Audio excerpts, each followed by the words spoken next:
Katropa, mga ka-farming, tatanim kami ng, sumali na naman ako, taga-video lang ako, ano. Nagtatanim si Didoy, magtatanim si Didoy ng dragon fruit. Ayan. Dahil pagtatloy mo yan, mataas to.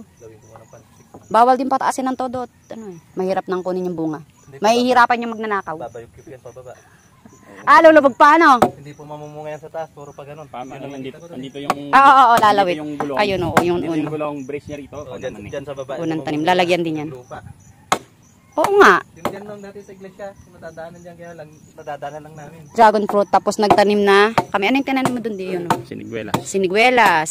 Tanim na rin niya, palibot na. Oo. Kaya mag-grass cutter yung bata niya, sinunog, pumasok sa loob, hindi na Oh, may tanim na sa likod. Nagtanim si Uncle Marcelo sa likod ng sugar cane. Hindi na siya, tinakbuhan na niya. Eh, di namatay na yung dragon fruit. Opo.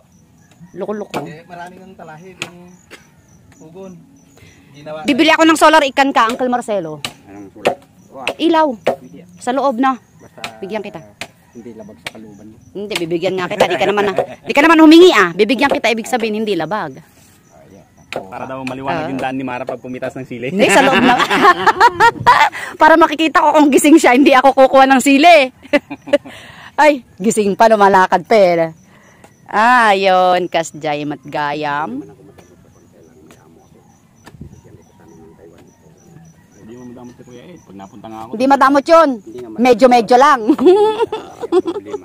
Nakakabuhisi tayo, paibigay yung langkang ibibigay sa akin. Kailangan mauna pa siya magtanim.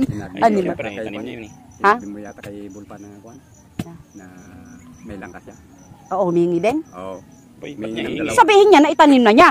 Ang sabi niya, bibigyan ko sana si Mara ng 4. Sabi niya. Sinabi naman niya kay Bulpa, nangihingi rin. Ayoko naman ng 4, 2 lang. Ay, tagda-2 lang kayo. Yung isang Hindi mo na makain yun, yung madami.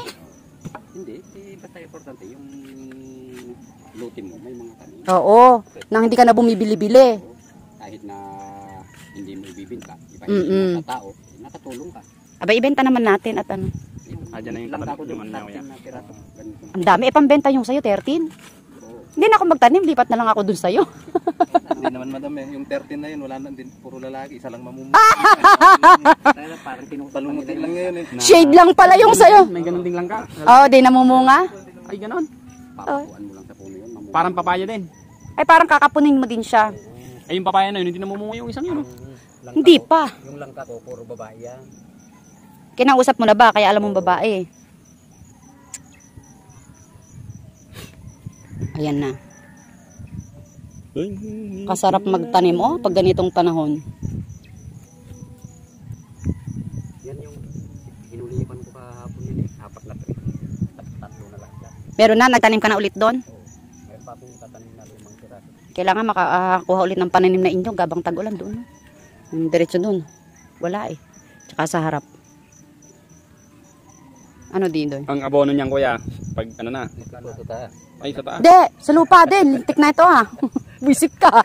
Baka nga makita ko si Ryan, nilalagyan niyang itaas. Pinatay na. Yung bata ko, inabunuhan ko lang mga mais eh. Oo, yung mais. 1 down.